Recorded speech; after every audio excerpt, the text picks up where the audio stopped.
Hello everybody, today we have another Pathfinder Fight Club video for you guys, but this time it's going to be a little different. Instead of a PvP match, we're going to be playing something akin to Call of Duty Zombies in Pathfinder 2nd Edition. We are on level 10 builds using the dual class, free archetype, and Ancestry Paragon variant rules. The way this works is our team of 5 players will be randomly put on a map based on a dice roll. From there, every 3 rounds, a new wave of enemies will spawn at different points of the map.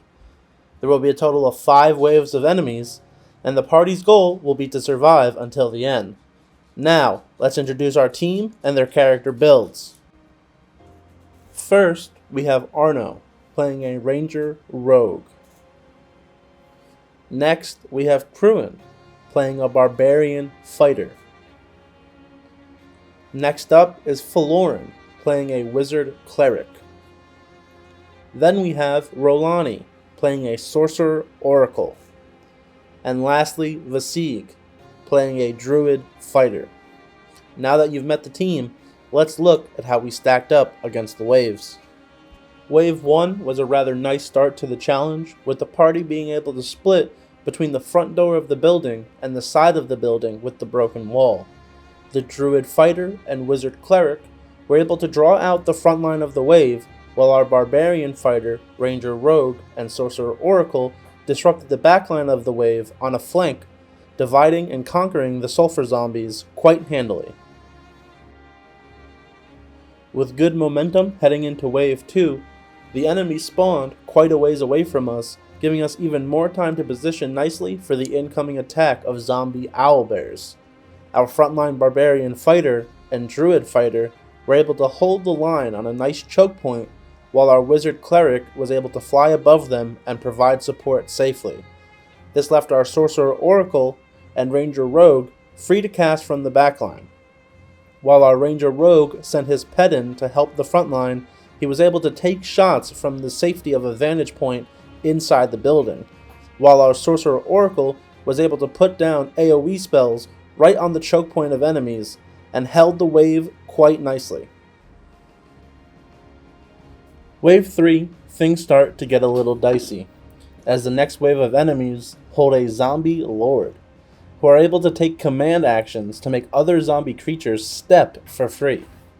Not to mention, this wave spawned right in between our frontline and backline. This would make the team take a round to reposition, with the Sorcerer Oracle immediately flying 30 feet in the air to avoid danger, and our Barbarian Fighter and our Druid Fighter having to turn and reposition for the enemies. This wave became quite the slog and drained a good portion of the party's resources, and we would move on to Wave 4 with still enemies remaining from this wave. Wave 4 is when things really start to go downhill. With the remaining enemies from Wave 3 and the dice rolls starting to turn in our Game Master's favor, our Barbarian Fighter would be brought to low health and require our Wizard Cleric to use most of his turns and resources to keep him alive. This left our Druid Fighter in the hands of our Sorcerer Oracle, who had much more meager heals comparatively. The only saving grace here was that our Ranger Rogue still had his vantage point in the safety of the building. This let him consistently put out damage for the casters who needed to heal more often. Up to this point as well, the casters were completely safe in the air, out of reach of all the enemies.